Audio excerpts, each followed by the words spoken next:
Shalom Bapak Ibu yang terkasih dalam Tuhan. Salam sejahtera, puji Tuhan. Hari ini kita kembali bisa berjumpa. Hari ini kembali saya bisa menyampaikan firman Tuhan, berkhotbah kepada kita sekalian. Bapak Ibu yang terkasih dalam Tuhan, kita adalah orang-orang yang hidup sesuai dengan anugerah Tuhan, sesuai dengan rencana Tuhan. Untuk hal tersebut, saudaraku, pemberitaan firman Tuhan ini bicara soal iman. Saya akan berdoa terlebih dahulu untuk kita sekalian. Terpujilah namamu Bapa Surgawi, Allah yang kami sembah. Di dalam nama Tuhan Yesus kami mengucap syukur Tuhan, kembali di hari ini mendengar firman-Mu, mendapatkan pengajaran-Mu, untuk boleh hidup kami sesuai rencana-Mu dan dalam kehendak-Mu. Terima kasih Bapa, terpuji-pujilah nama Tuhan, kekal selama-lamanya. Di dalam nama Tuhan Yesus Kristus, kami sudah berdoa dan mengucap syukur, haleluya, amin. Bapak Ibu yang terkasih dalam Tuhan, shalom sekali lagi. Tema khotbah saya pada hari ini adalah dasar iman yang teguh dan benar. Dasar iman yang teguh dan benar. Seringkali saudara kita begitu mudahnya mengatakan bahwa sebagai orang-orang yang beriman kepada Tuhan. Dan masalahnya Tuhan yang mana, dasarnya apa? Karena seringkali pula saya melihat mereka itu berbicara, saya mendengar juga mereka itu ngomong, memperkatakan beriman hanya untuk urusan-urusan tetek bengek demi kepuasan hawa nafsunya. Jadi mereka beriman bahwa apa hal yang belum ada menjadi ada. Belum ada rumah menjadi ada rumah, belum ada mobil menjadi ada mobil, belum ada motor menjadi ada motor. Ya kan, berkisar seperti itu. Dan bahkan lebih sedikit jauh adalah berbicara soal nilai-nilai kesembuhan. Hanya berkisar masalah tersebut. Sementara dasar mereka beriman kepada nilai-nilai Kristus Yesus itu lemah dan kepayahan Bapak Ibu. Dan pada akhirnya mereka mudah sekali murtad tatkala apa yang mereka minta belum terkabulkan atau tidak dikabulkan, sehingga mereka kecewa, mereka akar pahit, saudaraku, dan pada akhirnya mereka beralih kepada kepercayaan lain, ya kan, yang mereka anggap sebagai nilai untuk mudah sekali untuk memuaskan hawa nafsunya. Bahkan tidak segan-segan mereka pergi ke dukun. Ini satu hal yang ironi, saudaraku, dibagi kekristenan.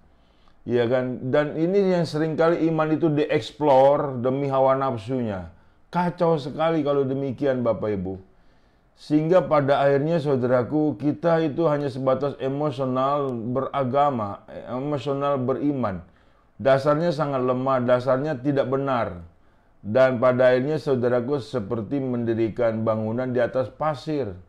Itu yang seringkali saya saksikan Bapak Ibu.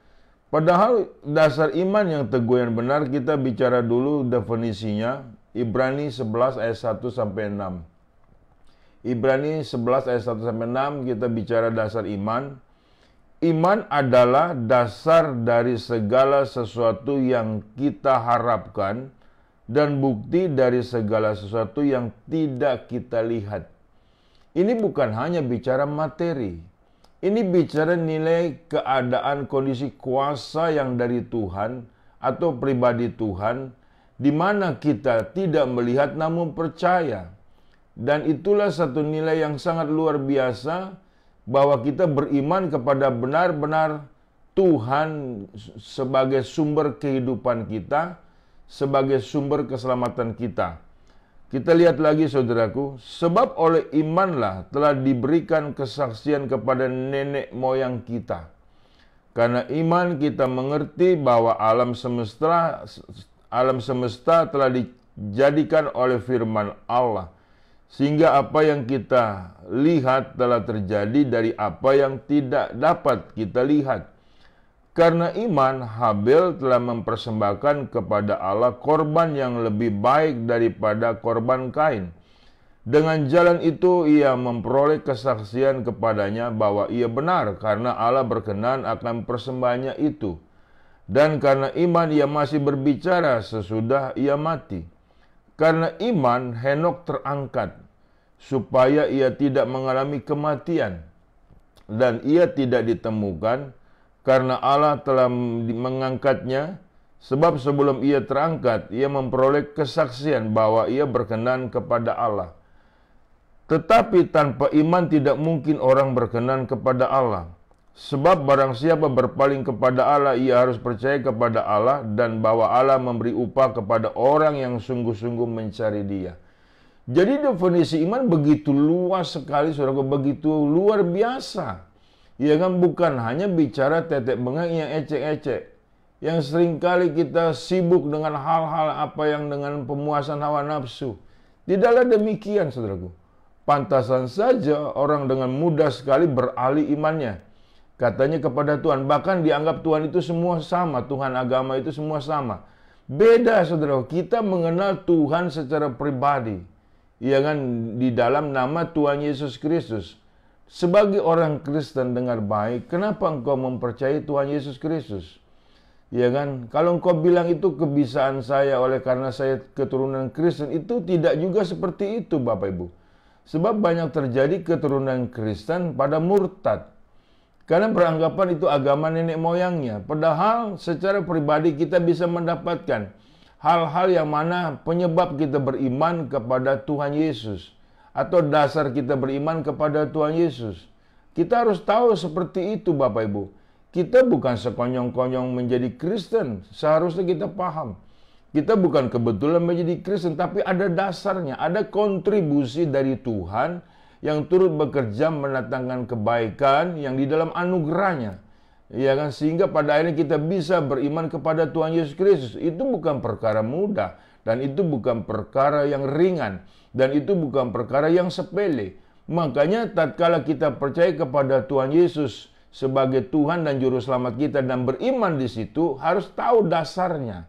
Harus mengerti dasarnya, harus percaya dasarnya, harus taat kepada dasarnya, supaya kita mempunyai nilai iman yang benar, ya kan, yang teguh, yang kokoh, yang kuat, apapun yang terjadi. Jadi bukan kita kondisikan kita beriman tatkala kita setiap berdoa dijawab, setiap meminta dikabulkan. Tidak juga sedemikian rupa. Iman itu bicara kekekalan. Hidup dalam kekekalan, saudara, bukan hidup dalam hal ketidakkekalan. Hanya materi-materi tetek bengek yang kita tidak bawa mati, ya kan? Nah, dasar iman yang pertama yang benar adalah, saudaraku, melalui pilihannya. Kita adalah umat pilihannya. Saya bacakan Yohanes 15 ayat 16 sampai 17. Demikian firman Tuhan, Yohanes 15 dan 16. Bukan kamu yang memilih aku, tetapi akulah yang memilih kamu. Dan aku telah menetapkan kamu supaya kamu pergi dan menghasilkan buah, dan buahmu itu tetap, supaya apa yang kamu minta kepada Bapa dalam namaku diberikannya kepadamu. Inilah perintahku kepadamu, kasihilah seorang akan yang lain. Iman itu berbicara nilai-nilai pilihan. Kita bisa beriman kepada Tuhan Yesus. Saya bisa beriman kepada Tuhan Yesus, itu hasil pilihan Tuhan, saudaraku. Kita harus sadar dasar ini. Iya kan? Bukankah satu nilai kebanggaan? Jadi kita tidak bisa bilang, karena gini, semua agama mengatakan dia beriman kepada Tuhan. Tuhan yang mana? Iya kan? Nah, kita harus paham secara nilai detail. Kalau kita tidak memahami, saudaraku, ya, kita anggap semua agama sama. Kepada Tuhan juga, Tuhan yang mana? Kita harus tahu. Nah, dasar kita percaya kepada Tuhan Yesus adalah karena kita umat pilihannya. Satu nilai kebanggaan. Sehingga dengan demikian, sebagai umat pilihan Tuhan, ya kan, kita harus mengerti akan nilai-nilai perbuatan kita. Percayanya kita kepada Tuhan Yesus. Yang tidak mau mempermalukannya. Yang selalu mempermuliakannya. Ya kan, bukankah demikian? Bukan bicara nilai-nilai hanya kepentingan-kepentingan kita. Sehingga kita hidup mengatur Tuhan, bukan hidup diatur Tuhan. Kalau kita percaya kita umat pilihannya, kita percaya bahwa hidup kita diatur oleh Tuhan. Adalah yang terbaik, yang terindah, yang luar biasa. Sehingga kita punya pikiran, kita punya perasaan tidak dangkal, tidak picik, tidak licik, tidak najis, tidak jahat. Seharusnya demikian. Jadi sebagai umat pilihan Tuhan, kita harus paham, mengimani dengan demikian, kita harus bertanggung jawab di dalamnya. Amin, saudara. Dewasalah sedikit Bapak Ibu. Jadi kita jangan mengatakan saya sebagai orang beriman hanya untuk mengeksplor dan begitu ngototnya, ya kan, minta kepada Tuhan apa-apa yang kita butuhkan. Saudara, kalau kita percaya kita umat pilihan Tuhan, hal-hal kebutuhan kita pasti Tuhan adakan. Karena kita terpelihara sebagai umatnya, sebagai pilihannya. Ya kan, saudara, itu sangat luar biasa. Kalau pengertian kita sedemikian rupa benar. Kalau pemikiran kita tidak benar, akhirnya kita mundar-mandir, bolak-balik masalah-masalah yang ecek-ecek, bikin pusing kepala sehingga buang-buang waktu. Sehingga pada akhirnya kita pada saat ada masalah tambah berat, kita murtad. Tidak boleh seperti itu. Kita harus memiliki dasar iman yang benar, dasar iman yang teguh. Supaya kita mengerti kenapa kita bisa percaya kepada Tuhan Yesus Kristus. Ingat baik, untuk orang percaya kepada Tuhan Yesus tidak gampang. Dan bahkan tidak bisa kalau tidak dikehendaki oleh Tuhan sendiri. Kalau kita hari ini percaya beriman kepada Tuhan Yesus, itu adalah pilihan Tuhan. Itu satu nilai kebanggaan, karena ini bicara nilai hidup dalam kekekalan. Ya kan, bukan hidup dalam jangka pendek, hidup dalam kekekalan yang selama-lamanya. Puji Tuhan. Dasar iman yang kedua Bapak Ibu adalah melalui penyataannya. Galatia pasal 1 ayat 11 sampai 24. Melalui penyataannya, Galatia 1 ayat 11, sebab aku menegaskan kepadamu, saudara-saudaraku, bahwa Injil yang kuberitakan itu bukanlah Injil manusia. Karena aku bukan menerimanya dari manusia dan bukan manusia yang mengajarkannya kepadaku. Tetapi aku menerimanya oleh penyataan Yesus Kristus. Sebab kamu telah mendengar tentang hidupku dahulu dalam agama Yahudi. Tanpa batas aku menganiaya jemaat Allah dan berusaha membinasakannya. Dan di dalam agama Yahudi aku jauh lebih maju dari banyak teman yang sebaya dengan aku di antara bangsaku. Sebagai orang yang sangat rajin memelihara adat istiadat nenek moyangku. Tetapi waktu Ia yang telah memilih aku sejak kandungan ibuku dan memanggil aku oleh karena kasih karunia-Nya berkenan menyatakan anaknya di dalam aku, supaya aku memberitakan dia di antara bangsa-bangsa bukan Yahudi, maka sesaat pun aku tidak minta pertimbangan kepada manusia. Juga aku tidak pergi ke Yerusalem mendapatkan mereka yang telah menjadi rasul sebelum aku, tetapi aku berangkat ke tanah Arab, dan dari situ kembali lagi ke Damsyik. Lalu 3 tahun kemudian aku pergi ke Yerusalem untuk mengunjungi Kefas, dan aku menumpang 15 hari di rumahnya. Tetapi aku tidak melihat seorang pun dari rasul-rasul yang lain, kecuali Yakobus, saudara Tuhan Yesus. Di hadapan Allah kutegaskan, apa yang kutuliskan kepadamu ini benar, aku tidak berdusta.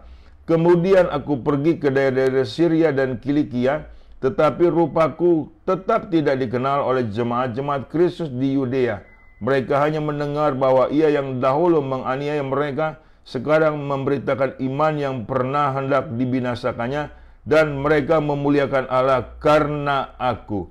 Saudara, pastikan dirimu percaya kepada Tuhan Yesus sama dengan Rasul Paulus menerima, ya kan, dari penyataan Tuhan, dari kuasa ilahi, dari pengalaman pribadimu kepada Tuhan. Bukan apa kata orang, bukan apa kata nenek moyangmu, bukan apa kata kakek moyangmu, tetapi apa kata dirimu yang punya satu nilai, saudaraku, mendapatkan penyataan dari Tuhan.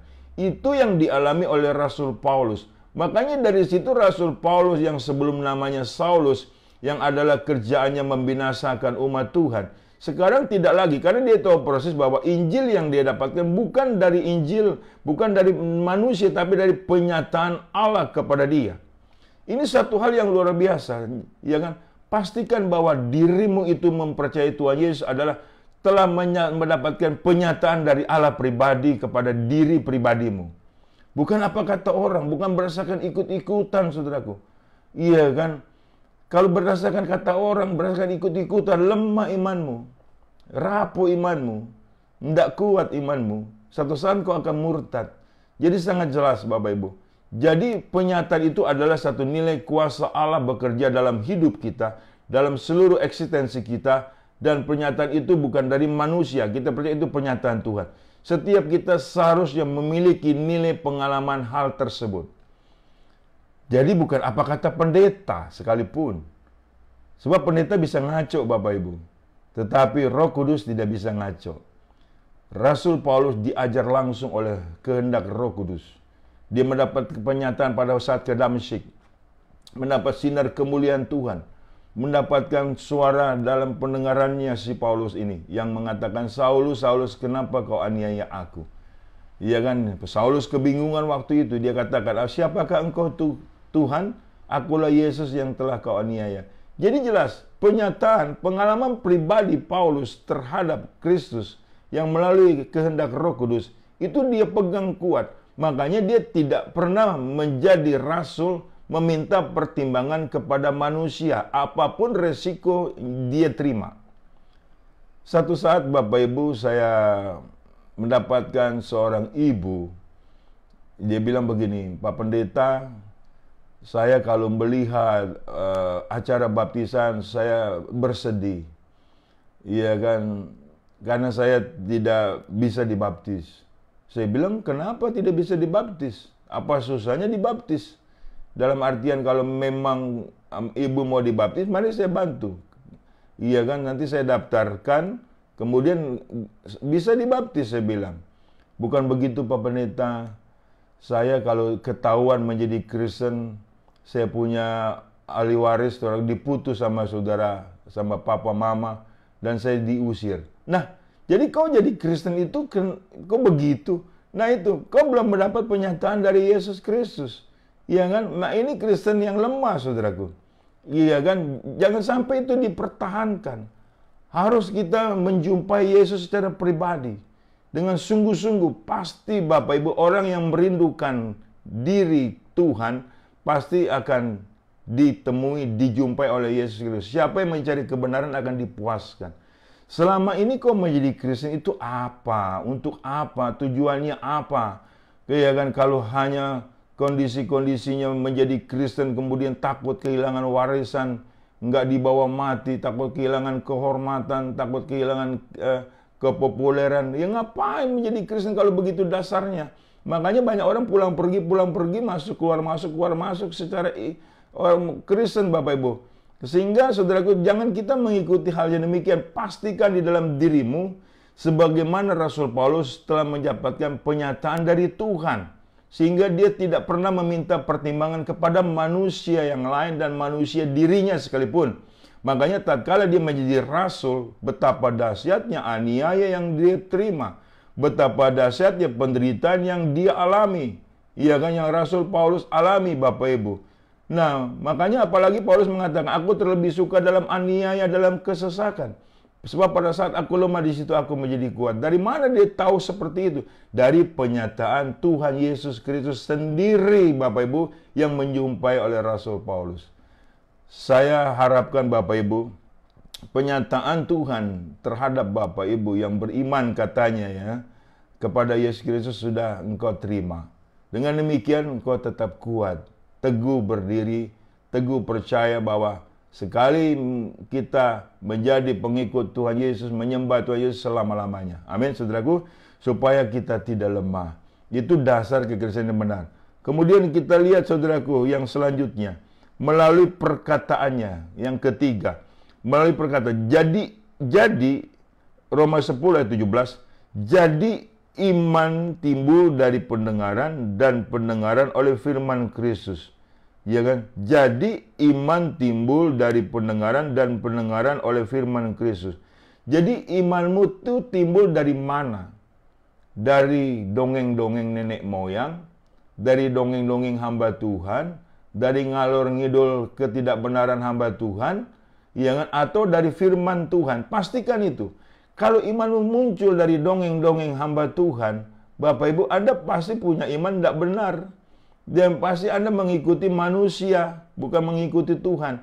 Sebab di sini iman itu timbul daripada pendengaran oleh firman Tuhan. Jadi pastikan bahwa engkau punya iman itu dari pendengaran akan firman Tuhan. Dengan firman Tuhan. Dari dasar firman Tuhan itulah engkau percaya bahwa Tuhan itu ada, yang kita sembah, yang kita kenal dalam Yesus Kristus. Bukan apa kata pendeta, bukan apa kata manusia lainnya, tapi mendengar firman Tuhan dari apa kata Tuhan. Sesuai dengan apa yang firman Tuhan bicarakan, nyatakan kepada setiap kita. Jadi kita tegak lurus Bapak Ibu oleh karena firman Tuhan sajalah yang kita dengar, kita percaya, bukan apa kata pendapat orang lain. Ini penting supaya iman kita ini adalah iman yang teguh, dasar iman yang teguh, dasar iman yang benar. Amin, saudara. Jadi bukan apa kata nenek moyangmu. Jadi perlu kita memiliki satu nilai kepastian. Kita lihat lagi di 1 Timotius pasal 6 ayat 3 sampai 10. Jika seorang mengajarkan ajaran lain dan tidak menuruti perkataan sehat, yakni perkataan Tuhan kita Yesus Kristus, dan tidak menuruti ajaran yang sesuai dengan ibadah kita, ia adalah orang yang berlagak tahu, padahal tidak tahu apa-apa. Penyakitnya ialah mencari-cari soal dan bersilat kata, yang menyebabkan dengki, cedera, fitnah, curiga, percekcokan antara orang-orang yang tidak lagi berpikiran sehat, dan yang kehilangan kebenaran, yang mengira ibadah itu adalah suatu sumber keuntungan. Memang ibadah itu kalau disertai rasa cukup memberi keuntungan besar. Sebab kita tidak membawa sesuatu apa ke dalam dunia, dan kita pun tidak dapat membawa apa-apa keluar. Asal ada makanan dan pakaian cukuplah. Tetapi mereka yang ingin kaya terjatuh ke dalam pencobaan, ke dalam jerat, dan ke dalam berbagai-bagai nafsu yang hampa dan yang mencelakakan, yang menenggelamkan manusia ke dalam keruntuhan dan kebinasaan. Karena akar segala kejahatan ialah cinta uang, sebab oleh memburu uanglah beberapa orang telah menyimpang dari iman dan menyiksa dirinya dengan berbagai-bagai duka. Itu akibat adalah satu nilai perkataan yang bukan karena firman. Jadi sudah menyimpang jauh dari kebenaran Bapak Ibu. Jadi ocehan-ocehannya yang di mimbar itu bicara hanya kondisi materi melulu. Sehingga akhirnya kita malah menyintai mamon. Dan tatkala mamon itu belum kita dapatkan, akhirnya kita tidak lagi menyintai Tuhan. Ini yang kan parah.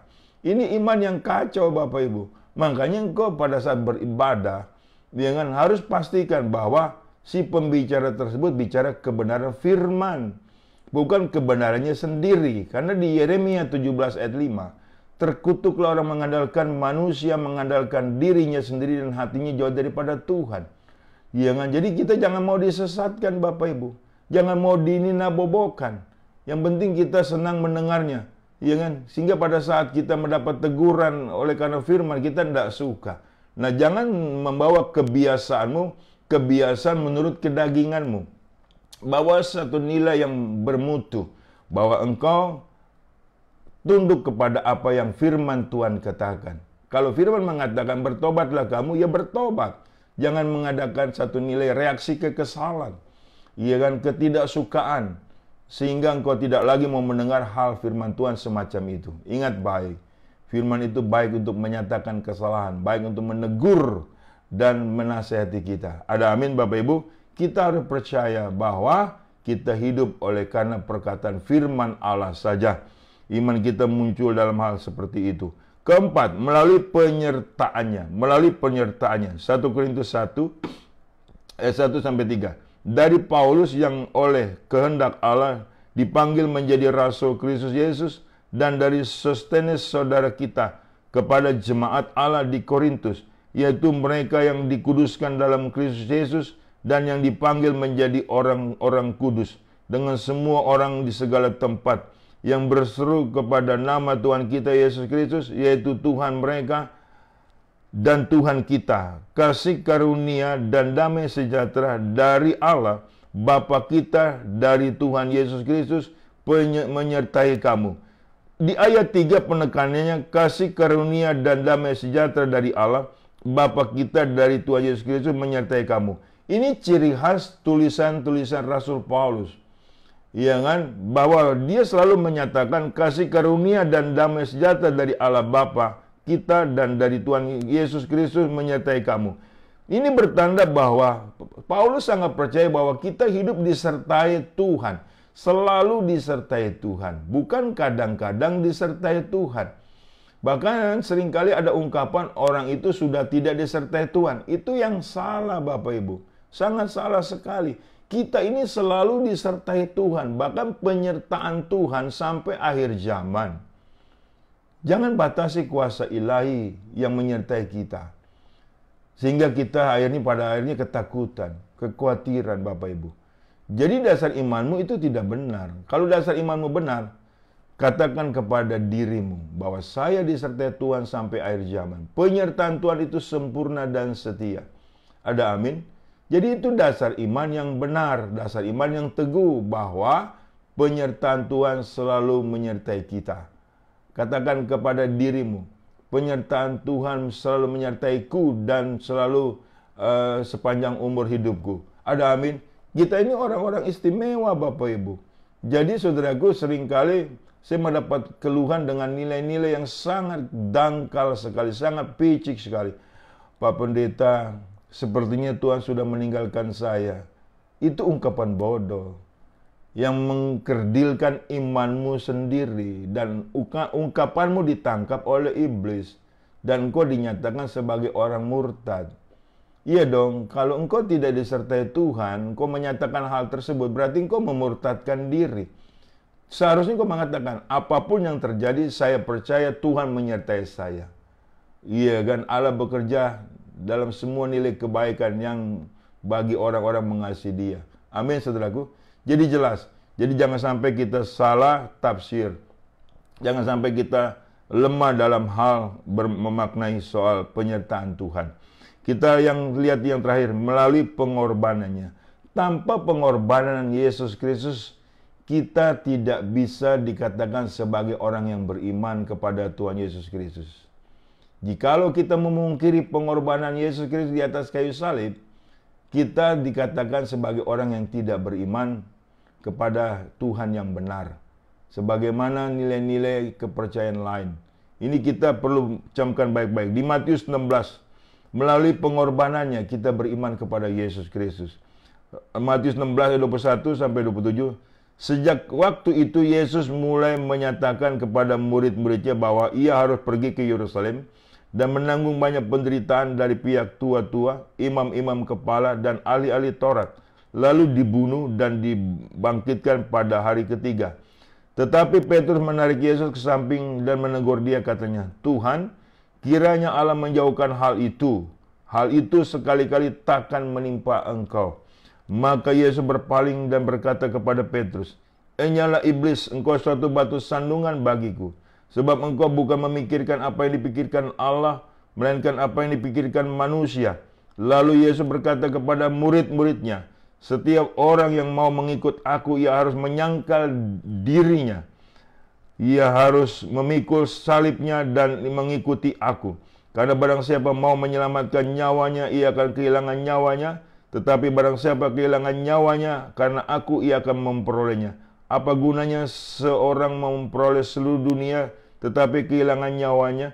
Dan apakah yang dapat diberikannya sebagai ganti nyawanya? Sebab anak manusia akan datang dalam kemuliaan Bapaknya, diiringi malaikat-malaikatnya. Pada waktu itu ia akan membalas setiap orang menurut perbuatannya. Kalau kita tidak menghargai pengorbanannya, kalau kita tidak percaya akan pengorbanannya, kalau kita tidak taat akan percaya nilai pengorbanannya, kita tidak bisa dikatakan sebagai orang beriman kepada Tuhan Yesus. Jelas Bapak Ibu? Jadi saudaraku, jadi beriman itu bukan hanya bukan berbicara nilai-nilai yang untuk menimbun harta. Apa gunanya engkau kaya raya kalau jiwamu binasa? Ya, jadi Bapak Ibu, Petrus ini mencoba saudaraku untuk menyatakan kepada Kristus, mencoba untuk menggagalkan nilai-nilai kemesiasan Tuhan Yesus. Ternyata ada iblis yang bekerja di dalam Petrus, dalam pikirannya. Makanya Yesus mengatakan, Inyalah iblis, kau merupakan batu sandungan bagiku. Engkau bukan memikirkan apa yang dipikirkan Allah, tapi engkau memikirkan apa yang dipikirkan manusia. Makanya engkau akan salah kalau engkau beriman hanya memikirkan pikiranmu sendiri, kepuasan hawa nafsumu sendiri, tanpa memikirkan nilai pengorbanan Tuhan, tanpa menghargai pengorbanan Tuhan. Itu bukan orang beriman kepada Yesus, Bapak Ibu. Iya, tahu? Kalau Anda dan saya menghargai pengorbanan Tuhan dan beriman kepada Yesus Kristus, sudah barang tentu tidak mau bikin dosa lagi. Sudah barang tentu menghormati, saudaraku, nilai pengorbanan Tuhan yang begitu luar biasa yang mengasihi kita. Kita ada, kita diselamatkan, kita diampuni dosa kesalahan kita itu karena pengorbanan Yesus di atas kayu salib, oleh karena kasih-Nya yang begitu besar. Jadi dasar iman kita yang teguh yang kelima seperti itu. Dasarnya adalah melalui pengorbanannya. Tanpa pengorbanannya, saudaraku, tidak ada orang bisa beriman kepada Tuhan. Jelas, Bapak Ibu? Jadi kita beriman kepada Tuhan Yesus tidak sekonyong-konyong. Ada dasar-dasar yang teguh dan dasar-dasar yang benar dan dasar-dasar yang kuat, yang kokoh, yang untuk kita bertahan sampai selama-lamanya. Saya percaya firman Tuhan ini yang saya beritakan tidak pernah kembali dengan sia-sia. Memberkati Bapak Ibu sekalian. Kita berdoa. Terpujilah nama-Mu Bapa Surgawi, dalam nama Yesus. Kami sudah mengerti, mengetahui, memahami dasar iman yang teguh dan yang benar. Sehingga kami tetap setia kepada-Mu Tuhan Yesus Kristus sebagai orang yang beriman apapun yang terjadi. Tuhan Yesus adalah Allah yang baik, yang sangat mengasihi setiap kami. Berkati Tuhan jemaat-Mu dimanapun mereka berada. Berkati mereka Tuhan Yesus secara ekonomis, secara nilai-nilai dasar-dasar yang benar. Sehingga mereka benar-benar setia kepada-Mu Tuhan Yesus, apapun yang mereka alami dalam penderitaan. Terpujilah nama Tuhan kekal selama-lamanya. Di dalam nama Tuhan Yesus, aku sudah berdoa dan bersyukur. Haleluya. Amin. Bapak Ibu yang terkasih dalam Tuhan, terimalah berkat dari Allah Bapa. Di dalam cinta kasih Tuhan kita Yesus Kristus, di dalam persekutuan dengan Roh Kudus yang selalu menyertai kita. Mulai dari saat ini sampai Maranatha, Tuhan datang kali yang kedua menjemput kita dalam kemuliaan, dan kita pun layak menerima kemuliaan Tuhan dari kekal sampai kekal. Haleluya. Amin.